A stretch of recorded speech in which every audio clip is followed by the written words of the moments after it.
All right. What's up, everybody? This is Kevin Daisy. Welcome to another live recording of the Managing Partners podcast.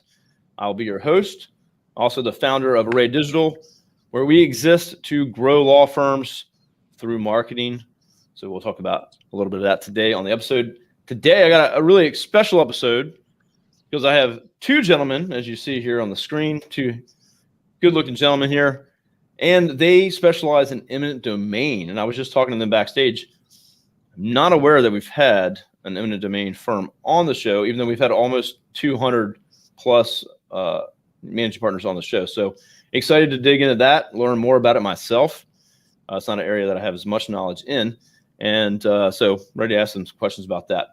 But Tony and Phil, welcome to the show. Hey, thanks for having us. Hey, good morning. Absolutely. So real quick, tell us where you guys are located and where you're coming from today. I'll roll with it. Where are you guys physically located? We're physically located. We have a headquarters in Carmel, Indiana, which is central Indiana, just north of Indianapolis. We have a couple other offices around the country too. Okay, excellent. So you're in the Midwest right now. How's the weather there? It's not great. It's not great. I mean, if you like snow and cold, it's right up your alley. And gray, don't forget the gray. Lots of gray. but if you like sunshine and warmth, like Tony and I do, because we're men of a particular age now, it's not as great. Well, I'm sure you get some time to travel. Well, a little bit, yeah, a little bit. So again, I always like to focus on the individual, and you guys are partners in your firm. But I'll start with Tony. Yeah. Really, tell us your story. Like, what made you become an attorney? And then once we get through, let Phil tell his story, we'll kind of talk about how you merged and started the firm that you have now. Yeah, sure. So went to undergrad at Purdue University, and I was trained as an educator. So I was a teacher for 6 years and a tennis coach, and had a young family and decided that I needed to actually take care of them. And education wasn't quite the way to make that happen. So that's when I started looking into the law and went through that process. After law school, worked with a plaintiff's firm downtown Indianapolis. Did quite a wide variety of plaintiff's work and some family law. And with that background of litigation and discovery and things like that, Phil and he'll talk about his journey there. That it was a pretty good fit for us to merge together when we did. Excellent. So why did you decide law over anything else? Do you have any influence there? No, really, I did not have any influence. My mother was a teacher, so that actually made me become a teacher. And I remember the conversation I had with myself. I said, hey, my public service here is over. It's time to do something that matters for me. So it was a good opportunity that I had to be able to do that. I had a pretty good teaching staff that around me that kind of supported me through the process. I went to law school at night and taught during the day. And like I said, with a young family, it was tough. It's hard to do 3 things well, but we made it through. And it was a worthwhile adventure, I guess. At this point, I can say that. Yeah. Well, excellent. All right. Well, Phil, same question. What persuaded you to go to law school and become an attorney? It was probably a lack of other options, honestly. I was English major at IU back in 1992, and they weren't opening up any English stores or any type of English businesses. So I had a choice whether to go on and try to get a doctorate in English lit and teach, or do something else. And I thought the law kind of sort of paralleled my skill set, and especially being a litigator. And so I decided to go to law school after that. So as soon as I graduated, I took the LSAT when we took it when we were seniors, right, Tony? And then then straight to law school after undergrad. So it's like both of you had no option but to be attorneys. Yeah. Well, Tony was a teacher. He was a teacher. Yeah. I was a teacher. I had some choices, but none of them good. Let's just put it that way. It didn't get it done for you. I could have been an administrator. How much fun would that have been? Especially this current educational climate. So no, it was definitely a good decision for me. Okay, awesome. Well, so you both go to law school. You decided to go that route.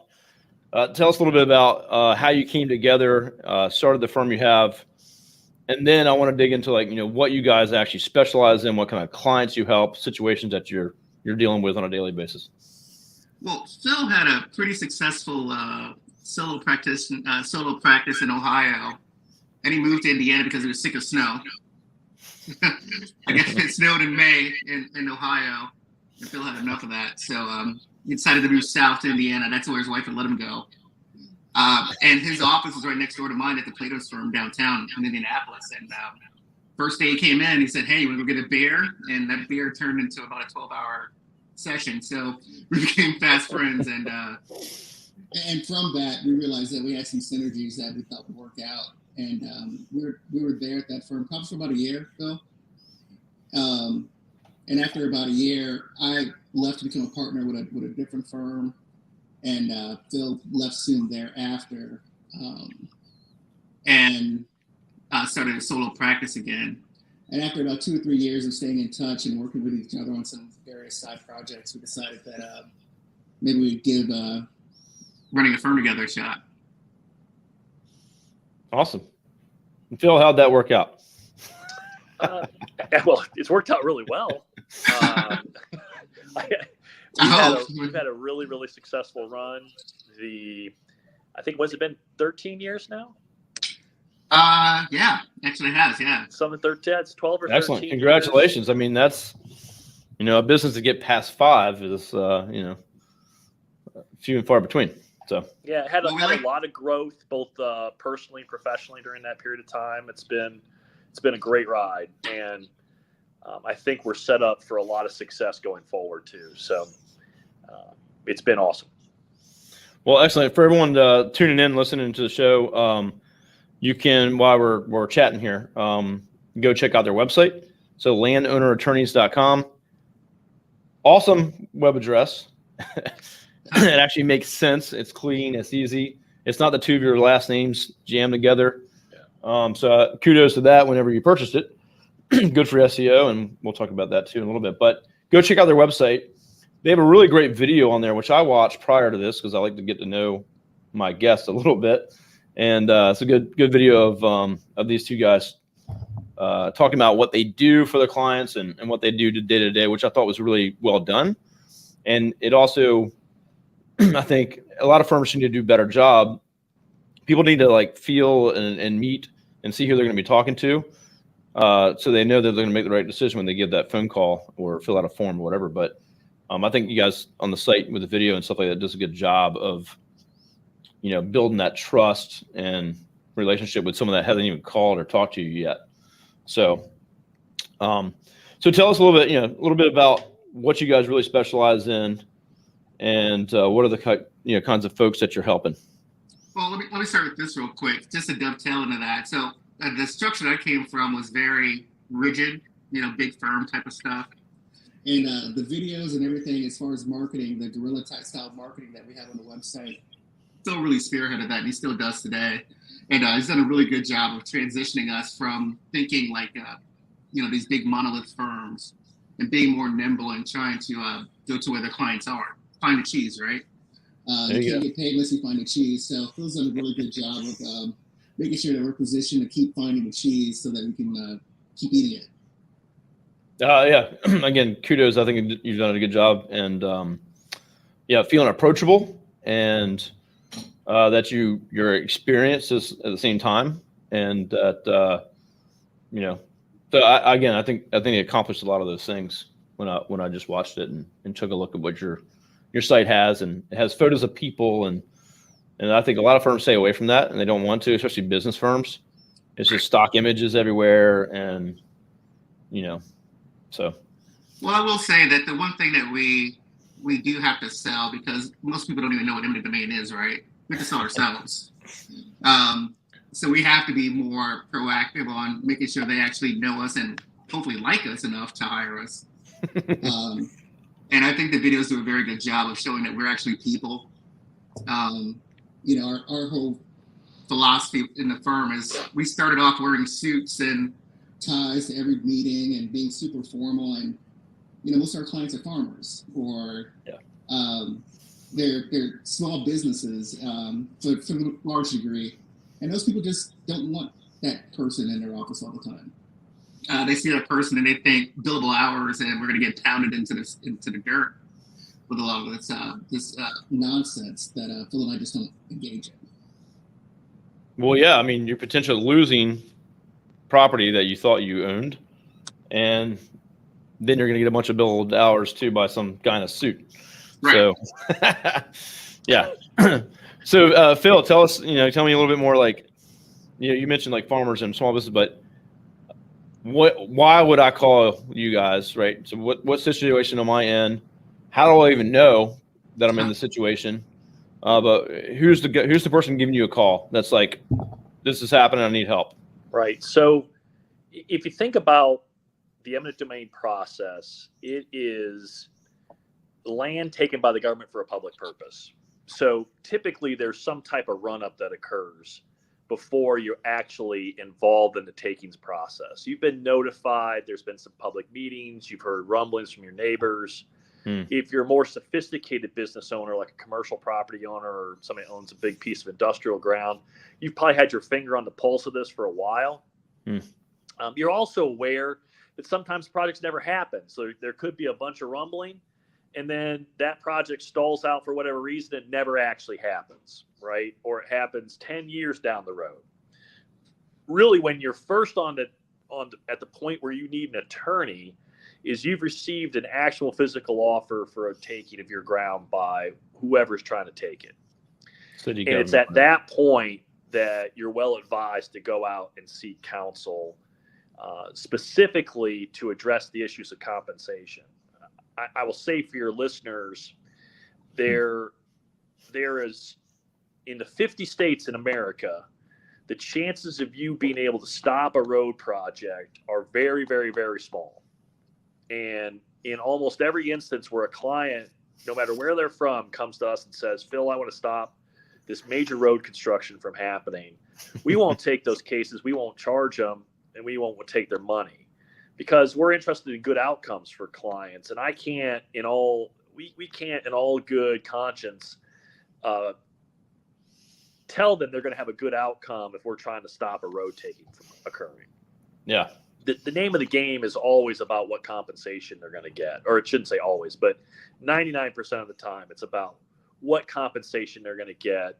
Is the compensation that they get from the state fair? Hey, pro tip, it's not. Or else I wouldn't have practice. So, okay, what is fair? And then how do we get to fair? What type of theories do we have to develop? How do we have to use the tools available to us through litigation to get to what's fair at the end of the day? And I think that can be intimidating for a lot of landowners, especially people that aren't very sophisticated with the legal process. That kind of taking on city hall attitude that you have to get just compensation can be intimidating. And there's a lot of misinformation that occurs at the level at which they receive offers. Landowners receive offers. You had asked earlier kind of what our typical client looks like. And Tony and I have taken clients from all walks of life and different type of landowners, whether they're a farm landowner, a residential property owner, commercial property owner, or industrial property universities. owners. I mean, we've represented major universities. So anybody could have a takings issue and have a different degree of sophistication of how to deal with it at the end of the day. But it all comes down, no matter what their level of sophistication, I think it comes down a lot to what you're looking at for compensation. And honestly, I think it comes down to who you hire. And I don't want this to be an advertisement for eminent domain specialists or anything like that, but bring it. I occasionally see folks dabbling in eminent domain, on a one-off. They say, well, I can handle this. I can do this. It doesn't look that hard. Here's a statute I can follow. And invariably, I feel like I have not seen those situations resolve for that client in a way that I thought was positive, or maximize their return at the end of the day. And it's just like anything else. Tony and I wouldn't, if you came to us with the best medical malpractice case in the universe, we'd still turn it away and refer it to a medical malpractice attorney. Because I don't do Tony doesn't do medical malpractice. We don't do those cases every day. And I would argue that the inverse is true with eminent domain. This is a certain specialty and a certain knowledge set that I think is really important to serve clients properly. And you just don't get that by doing one or two.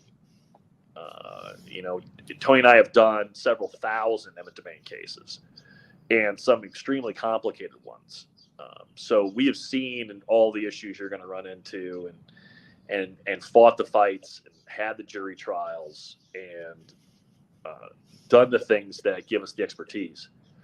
And I know it's a long-winded response to your question, but if I was going to say what really sets us apart, I think that was kind of your original question, like why would they look at us?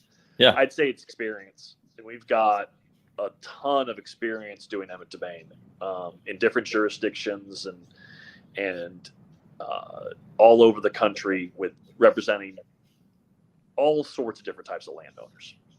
Yeah. So, I mean, I love that. And I like firms that niche. And I think that's the way things I see most new firms, if they start new, they seem to start with a very clear focus and niche, because the old general law practice is kind of, they're around, they're huge. They have a lot of people, but I don't see a lot of those. That's not the way forward. I think everyone's like, I need to niche and specialize. And like me, like if a CPA firm called me right now, said, hey, we want to do digital marketing with you, not happening. We work with law firms. That's it. But you got to specialize. I love that. And then that brings a certain confidence and expertise to when you're talking to somebody. If you said, well, yeah, I can do a little bit of that and a little bit of that. Oh, divorce? Yeah, sure. No problem. We can do that too. I wouldn't feel very comfortable or confident with my attorney if they're like, oh, yeah, I can. Never done that before, but sure, no problem. You'll be amazed. You'll be amazed. Well, with full disclosure, Phil and I, we've done a lot of different things. And when we merged our firm, we had a lot of different practice areas, but there was an aha moment somewhere early, probably about a year or 2 or 3, where we figured out, hey, you know what? We can actually make money at this, A, and B, no one else is doing it. And once we figured out the law, once we figured out the marketing, which was the hardest part, getting the marketing together to find the cheese, the law is so nuanced, and it goes to Phil's point there, that you have a lot of these people who dabble in it, who end up invariably calling someone like us, asking for an assist or asking for, hey, have you ever seen something like this before? We get phone calls and texts like that all the time. And I most of the times I want to tell this person, hey, I would give you a referral fee.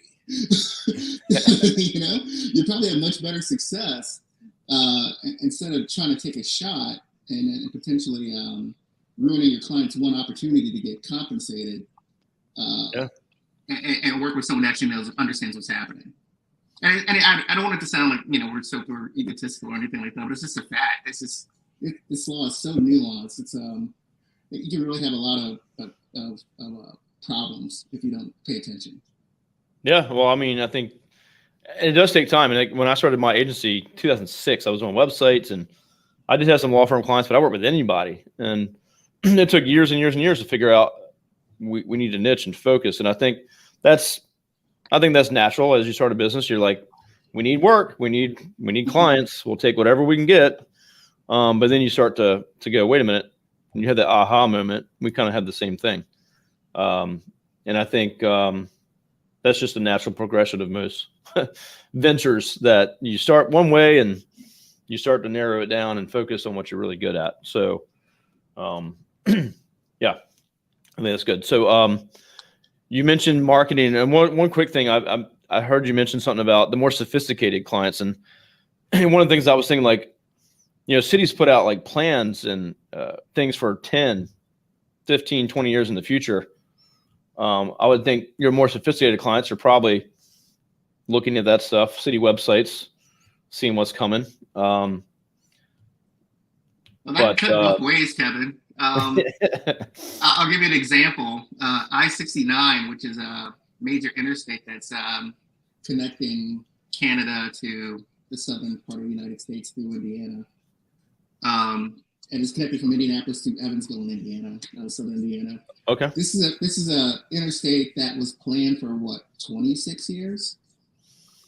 And it just started being built about 12 years ago when Phil and I got together. So you can look at the websites and kind of look at the planned use or the strategic planning, but there's so much drag on a lot of that stuff that you kind of have to let it go, and then it surprises you when they announce it that, hey, we're doing this now. And there's a lot of examples of where we've had clients who bought land with a plan to develop it. They hear about I-69, for example, 20 years ago, nothing ever happens. They said, well, it's never going to happen. They go forward with their project, and now here it comes, and we're going to take your building. That's terrible. Yeah, that's crazy. Yeah, or if it's like, property that is your legacy, your family's land or whatever, and that's all, that might be all you have. Yes, that's especially true with farmers. We hear that story a lot. That all their wealth is tied up in the acreage that they have. And then, when the state comes through and does something with that acreage, it really hits home for those guys. Another thing too, I was thinking in my mind, but you can confirm, hiring you guys, right? Getting in early, a sophisticated client, one that's looking ahead. But when it's time to bring you guys in, they bring you guys in versus like some generalist, right? Would it be correct to say that the squeaky wheel gets the grease? If you have 20 landowners that are all going to be affected, one hires you, one doesn't, one's, not proactive. Is there a different outcome potentially? I would say that certainly if they don't hire somebody that understands eminent domain, there'll be a different outcome. So if they went and often hired, as an example, like a large firm downtown with real estate attorneys and charging $1,000 an hour type of firm, as opposed to us, they have very smart attorneys, highly qualified and competent counsel. They don't do eminent domain all the time. No. And I would argue that their way of looking at the case would be a lot different than our way of looking at the case, which is to maximize compensation and what we have to do that. I've been involved with some of those firms as not necessarily co-counsel, but tangentially involved in the same piece of ground with a different property owner with a different interest. And I've seen those type of firms really focus their attention on how the documents are going to look and how the deeds are going to look and how the title work is going to look and the closing documents. And they lose sight of what I think the most important constitutional issue, which is how much money the client's entitled to, because they don't understand that part of the equation. So they're more just like accepting the offer and doing all the paperwork. And certainly, finalize it. I mean, Tony and I have not had a client that has taken less money, or I should put it the other way. Tony and I have not had a client that has not received more money than the initial offer. So to that individual that is unrepresented in that context, I can almost assure that individual that they're not getting as good a deal as somebody that's represented by eminent domain attorney. That's awesome. So just to follow up on that a little bit more without giving too many details, but there's a one case that we had in particular probably about 4 or 5 years ago. It's a major hotel chain that hired a larger firm in downtown area, and had the case for probably about 9 months to a year. And the hotel owner was just like, "Hey, I don't know what's going on," and the appraiser that was happening to working with him referred us, and we ended up with the case. And when Phil and I got the file from this firm, we had just about 2 or 3 banker boxes full of documents. And it was all title work, which has absolutely nothing to do with how much this property is worth and how can we maximize the value for the landowner. And we were shocked. I mean, again, they have the reputation of being the professionals and knowing what they're doing, but a lot of times it's serving their own interests, I think. And I don't want to paint that with too broad of a brush, but when you have someone that's charging by an hour, and they're kind of motivated to do different things sometimes, especially in cases like this, we're trying to maximize value because that's how we get paid. So our interests are aligned with the landowner in most cases. Yeah. So, well, and sometimes you don't know what you don't know, right? So they're doing whatever they know think. what they know. Right? They don't think there's anything nefarious in it, but they're just doing what they know, which is looking at documents and title work. It's a real estate deal. Oh, they got an offer. We're gonna close, do the title work. Let's get a lot of paper. Yeah, and you get paid once the client gets paid. Correct. Yeah, so percentage of what we add value. So we're an add value firm. That's who I'd want to hire, honestly. Yeah. I don't want to hire someone who's just billing me by the hour and hope I get a good outcome. We like that type of representation. It really aligns everybody's interests the same way, especially in these type of cases, which are, to be very honest, they're not document intensive, except to the extent that you have expert witnesses. Most of the quote unquote title work that's accomplished is done as part of a judgment at the end of the day. And so that usually takes care of itself. It's really a focus on how do we maximize value for the landowner. And that, like I said, specific skill set, specific way of looking and thinking about your representation of the client. It's not always price per acre. Sometimes there's other things you have to look at, and a lot of people that dabble in this miss the ball on that type of stuff. Yeah. Oh yeah, I'm sure there's a lot of factors and what adds value, what's nearby, all that good stuff. That would be kind of fun to do. I'm in the process of getting more into real estate myself, and so just interesting stuff. Okay, well, I want to talk a little bit about some of the marketing you guys have done. You mentioned kind of getting the handle on your marketing. We talked about how you guys are invested for the long term in SEO. So what could you share here about some of the things you've done that have worked well for you that you guys have been working at, but give us some ideas of some outbound, some marketing, SEOs, things like that. What's really worked well for your firm? Well, I think target marketing has worked really well. So identifying the potential clients, targeting those clients. I think that SEO has worked really well for us. I was actually going through our numbers for February, and we've already had 10 SEO contacts this month. Very nice. 8 of which are actual folks that have eminent domain issues. That's always a big metric for us, is do we get a call from somebody that actually has an eminent domain issue, not like a landlord-tenant issue. And I think 3 of which are probably viable cases. So that's a pretty good strike rate out of 10 internet leads. So I think SEO has been a big part of our campaigns. I think we have a very strong presence in a lot of the states we do a lot of business in, but it's just like anything else. We're in a niche, right? So it's where's your target client at? How do we communicate with them and tell them we have a service to fill a need? And there's some secret sauce here I don't think Tony and I will talk about today, but there is targeted marketing at your target, speaking directly to the person. And I say speaking directly, I'm speaking metaphorically, right? You're talking to that client type and their issues, whether it be through video, SEO, print advertising of some sort. You're speaking to that person and telling them you've got a solution for this pretty big problem that they have to solve. Yeah, 100%. I mean, I encourage everyone listening and tuning in that, and that's why niching is so powerful, or focusing, whichever we want to call it, and having those target profiles, personas, whatever.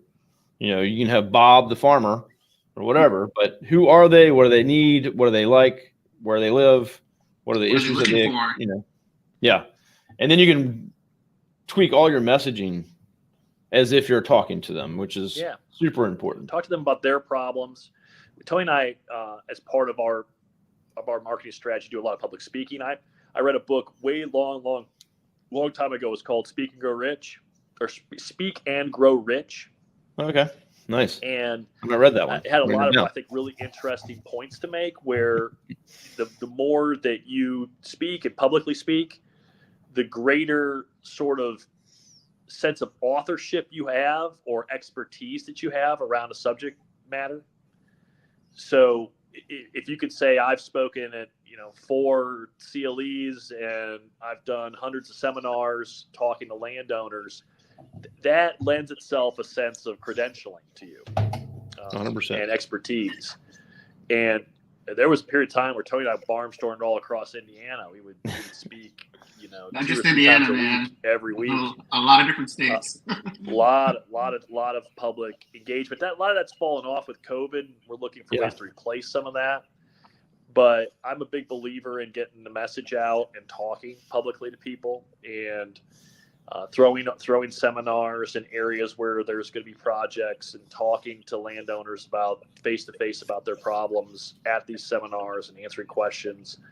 I think really effective strategy for us. I see a podcast in your future. That's if we can get anybody to get on the internet. That's right. Well, I mean, yeah, we used to have in-person events too, marketing events, and we did like a state of digital marketing. We had in our downtown city in Norfolk, Virginia here, and had 200 people. We sold tickets. We made money on tickets, but we packed a room full of potential clients. This is before we niched, and this is, maybe 4 years ago, 5 years ago. I mean, it's a simple thing to say, but I would say to a lot of younger attorneys looking to build a reputation and a practice, get out and talk. Yeah. Do CLEs, get out and talk. Conferences. People would be influencers, or people that are inside the area you want to practice. Just get out and talk. Yeah, I love it. And the podcast could be a potential thing for you, especially with COVID. It's been good for us. But I can say I've had interviewed 200 managing partners about how they're running their law firm, and I've gained so much knowledge because get to learn what you need and what others need and what they're experiencing, and it's just been huge for us to do this. But I've also heard other attorneys have their own podcasts and shows, video series, where they just answer questions that clients might have, right? And maybe that source of knowledge, which some people looking for help may find and say, "Wow, you guys have been really helpful, and I haven't even met you yet." And just like the video on your website, I think it does a good job of representing who you are and makes them feel comfortable enough to fill out that form, the 10 that you got, right? So yeah, I'll tell you one thing for sure is that, most of the problem that a lot of people would have if they're going to try to dabble into this and market to it, a lot of our clients, our potential clients, don't even know what to Google. They don't know what to search. They never dealt with anything like this, and they probably never will again. So, I mean, that's part of the secret sauce too, where we're trying to target them so that they know to target us. Well, yeah, they're not going eminent domain. Like, they don't even know what that is. That is. Yeah. Yeah, someone comes to their door and talks about condemnation, and they think someone's going to board up their house, So there's a lot of different inherent issues with the internet. So if I might search something like Evansville town trying to take my land or something random like that, right? Hey, you never know. Am I going to find you or not, right? Probably. Yeah, in probably Indiana. will. Yeah. In Indiana, they'll find us probably, but it's a lot harder than finding a divorce attorney, that's for sure. Yeah, but I think even divorce attorneys, and I have clients that are, and personal injury, they usually fail, and I think a lot of marketing companies too, they fail to, it's not about the law firm, it's about the customers of the law firm and their habits and what they search and what they care about. and not so much Absolutely. about the lingo that, the law firm might use and say, oh, well, we need to be number one for this keyword, right?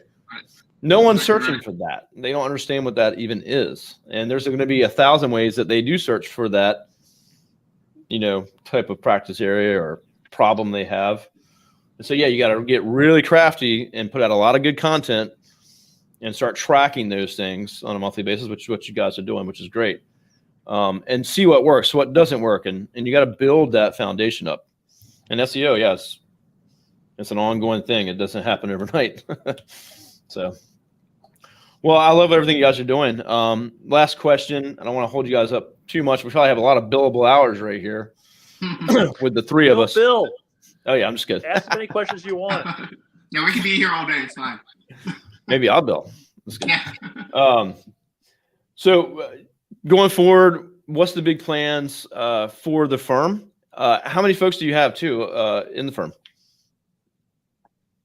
We have a new partner that just he's been with us since not quite day one, but pretty close to it as a law clerk, and he's been with us.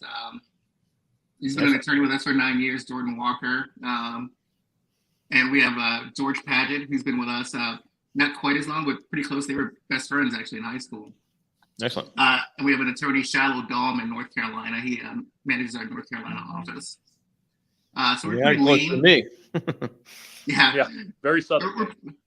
We're pretty lean. There's 5 of us. We spread the work that we get nationwide based upon regions of interest and things like that and skill sets.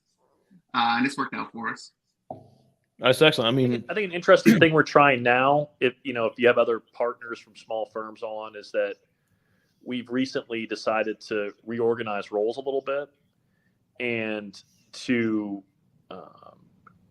so as an example, like Tony and I will take on a role where Tony and I will be focusing more on bigger cases, and Tony will have a role where he is doing a lot more in the back office, moving the cases along, and I will take on a bigger role or more directed role marketing for the whole firm. And we've talked to different consultants and things like this, and really the answer to a lot of our questions about growth had been, you need to segmentize your business even further internally to put people in to maximize their individual roles to produce bigger outcomes. So, taking away, it's weird because I'm taking away some of my responsibilities of being an attorney, right? Yeah. And doing other things, but that will be beneficial to the firm as a whole, so it'll drive more business. And so it's just a different way of thinking about it. It's a way that's kind of foreign to attorneys. The idea is that you go out, get your work, and you do your work, right? But I think that we've been doing a hybrid of that for a long time. This is just taking it to a higher level of segmentation. So I'm very hopeful that it'll lead to a lot more growth for the firm. I agree, and I think I think that's the right way to go. I think it's like kind of like graduating, right? It's I know I'm in the place of my business. I'm fairly young, but we're focused mainly, grooming a leadership team and not having to have our hands in stuff, and getting to a place where if I disappear for a week, it's not going to go downhill. But I think it's a natural progression, and you guys got to step out a little bit. You have to pull back, focus on some of those big cases, but start to delegate, start to put things in place, focus on different areas that more managing partners usually focus on a lot of other things than actually practicing as an attorney. So, well, as you know, most attorneys are pretty provincial about their cases, and that's something that we really try to get away from to a degree. That how about we put people in position to excel and be really good at what they're really good at. Phil's an excellent marketer. He's really, really strong there. Not that he couldn't manage these cases, because he has, but he's better at that than I am. So why not have him do that? And it makes a lot more sense for efficiency purposes to have him doing most of the marketing for the firm instead of every attorney doing their own marketing. That just doesn't make much sense. No, 100%. And we might make Phil an job offer over here. I'm pumping up pretty think, good. You can't take them from me. We're doing all right here at Sever Storey, so I'd stay put. I did want to comment. You had said in the email you had sent earlier, there were some questions you had asked, and I did want to address one of those before we got off. In case, yeah, sure. Anything you want to add, I'm all ears. Phone or watch. It's the question. What would I do as a young attorney?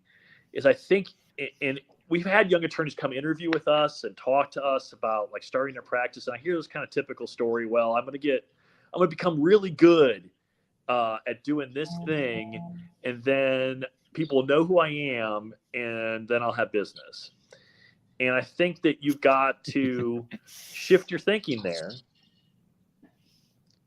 Yeah, be good at your job, but you need to be able to go out and get clients.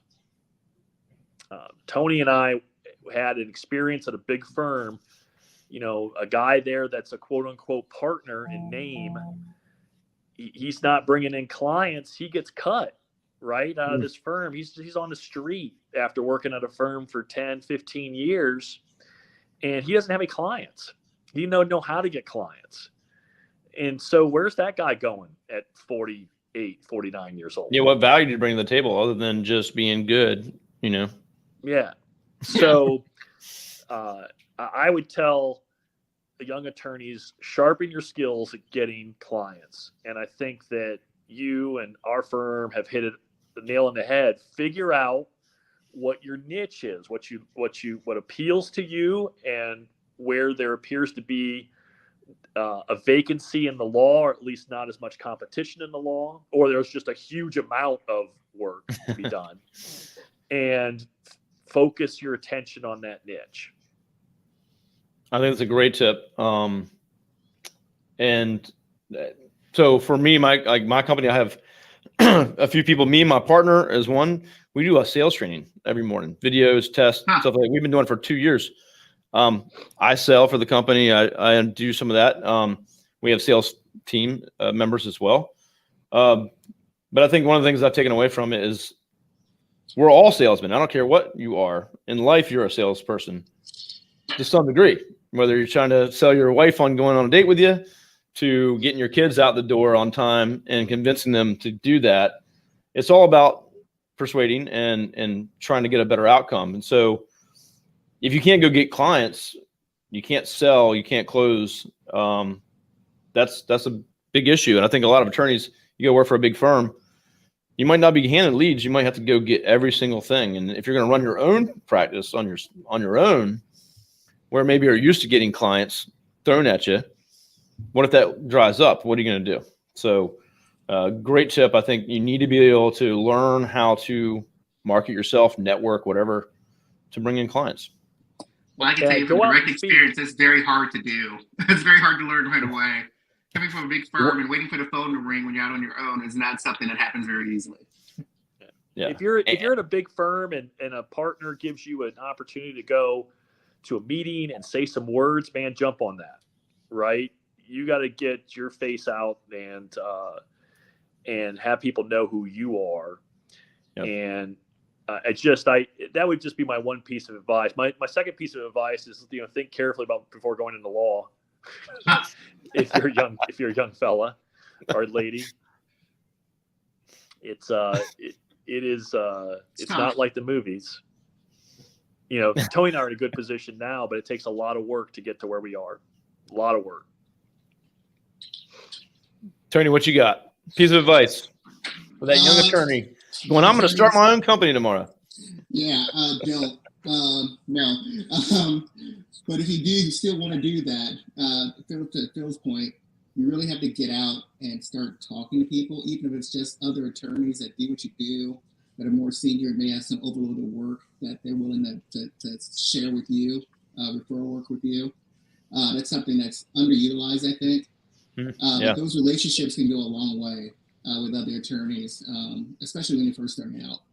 I remember being in law school. I spent most of my time when I wasn't in class or being a parent in bars with the attorneys and judges to get to know them. And that's helped us in our practice today. I have a very good relationship with most attorneys locally that we work with. And that's because I cultivated relationships from the very beginning. And I think if most young attorneys spend more time doing that, it's more of a social aspect, sure. But that's just as important, if not maybe more important, in your studies, because you're not an attorney without a client. You need one before the other. 100%. No, I think it's all good advice. And I think some of the cool things I've seen with some younger attorneys that I've had on the show that just started recently and they're a year or two in. Some, I encourage most to go out, you work for another firm. You first figure out what the heck you even want to do. Because I think most, they come out of school, you go intern here, you get thrown into, you think you want to be this attorney, then you get exposed to something else. And I feel like I see a lot of managing partners that like, they fell into eventually what they really wanted to do. So I think one, having experiences and experiencing a lot of different things, figure out where you want to go, then you pick your niche, then you go off on your own. That makes sense. I would argue to be more directed. I'll tell you a story from Tonny and I's story is that we both didn't sit down one day and say, man, I just have a burning love for eminent domain. No, we had a bunch of ours reached out to us from Arkansas and said, a friend of mine just did an eminent domain case and they North Carolina. Him $100,000 and he settled for $400,000 and he made a $100,000 fee. Tonny and I are both like, whoa, Sign me up. fee. Let's talk more about that.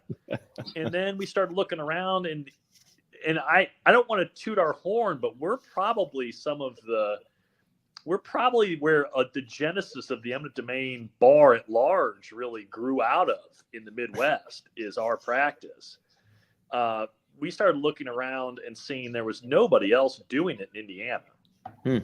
Wow. You did a web search and you found nothing. Not at our level. 13 years ago. And we're like, okay, $100,000 fees.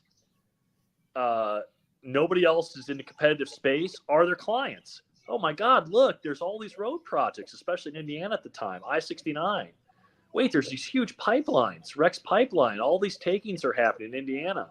So a lot of clients, big fees, future opportunity, no competitive environment. Let's do eminent domain. Well, and one other thing, they couldn't afford to pay the big firms that had that one person that dabbled in it their hourly rate. So if you have a farmer who didn't want to pay that $500 to $1,000 an hour, where would they go? They had nowhere to go. Yeah, they might not be able to afford that. It was a perfect vacuum for us. No, I was going to actually get to my next point, Phil, which is exactly what you said. Is some of these people that I've talked to recently, attorneys, found something that firms around them did not do or want to do. Mm-hmm. And they go, hey, I do this. And they're like, oh, yeah, we don't want to do that. Here's a referral, whatever. They just started to get fed. So I thought that was interesting. And I've talked to a few attorneys that they found something that these other attorneys don't want to do. They don't specialize in, and they come and snag it up. And so, yeah, I agree. If you can be direct about it, what's going to make sense for you? Maybe before choosing anything, is there a market? Is there room for you? Are there other firms that are just doing a terrible job marketing? And you're like, I can swoop right in there and take their keys, right? Yeah, exactly. There's another young attorney on here who's just a sole proprietor. He was really savvy with SEO, new attorney, and was setting up satellite offices in like another city, but he based a decision on his SEO research on where he felt he could get ranking very quickly from a local perspective. And that's where he would choose his next, location, if you will. And so I thought that was very, you think about PI attorneys. We had a friend of ours, very clever attorney that looked at medical malpractice case clusters and said, like, this hospital's terrible at always has more medical malpractice cases than anywhere else in the country. And he just bombed that zip code with PPC and SEO. I love it. That's what I think more people need to be doing. These, attorneys is getting more data, more research, and more direct, like you're saying, and look for those holes. Yeah. Well, kudos to you guys for all the success you've had. Thanks for sharing your experience and your stories here on the podcast with us today. Anything else you want to share? Anything big coming up or any big plans for this year? Well, first of all, I'd like to say, hopefully we don't come off as too mercenary. I love it. No, it's awesome. We do care about our clients quite a bit, and we've had some very good relationships with most of them. We have very high standards, and we've had a lot of success for our clients. And I would say that we're really looking forward. If you're saying looking back, Tony and I just had one of our best jury verdicts ever back in November. We had a case where the state of Indiana had offered a client $320,000. We got 3.8, almost 3.9 million at jury. Jeez. So huge return for the client, huge win for landowners. Looking forward, we've got a couple kind of really interesting class actions that are out there that I think that are really kind of interesting from a will these work perspective. What will the courts say about these theories we have on these class actions? And they're kind of exciting to see where those land. We've got a lot of good stuff in the hopper. So I'm just really looking forward to the next couple of years. We got a good team too. I should say that we got a good cultural fit with our guys and a good team of attorneys and smart people. And it's just a pleasure to work with everybody, right? That's really rare to be able to say that it's a pleasure to work with everybody, but it really is a pleasure to work with everybody here, which is nice. That is awesome. Well, kudos on that. And Tony, you can add anything to that? No, I agree with Phil. No, it's good when you can have a great team and everybody likes to work with each other, and that just makes it all that much better, right? So absolutely. Yeah. Well, everyone listening, check out again landownerattorneys.com. It's at the bottom of your screen. If you're on the podcast listening, you can go there. Again, landownerattorneys.com. Again, guys, gentlemen, thank you so much for sharing what you have today. This episode will be out soon. If you're listening to it, then it's already out. But if you want to find this episode, it'll be up on our website, arraylaw.com/podcast. You can sort by state, by law practice area. Again, as of this recording, we've almost 200 attorneys on here. So there's plenty of content, lots of different attorneys. Eminent domain might be the first one on the show. So looking forward to that. And then, of course, this will also be featured in our newsletter coming up, the Managing Partners newsletter, where we share episodes, we have a book club where we share books that attorneys have either recommended or wrote themselves to help other firms grow. And we'll be sharing that out there too. Other than that, if you need help growing your firm, reach out to me. Go to arraylaw.com. Happy to help. Just like these guys, we're experts. We niche. We know what we're doing, and we're happy to even answer questions if you have them. So that's it, guys. Say goodbye. Awesome. Thanks, Tom. Thank you very much. Appreciate it. Yes, guys. Thanks so much. You can stick on with me for a few minutes. Everyone else, thank you so much for tuning in. Be sure to share, and we'll talk to you soon.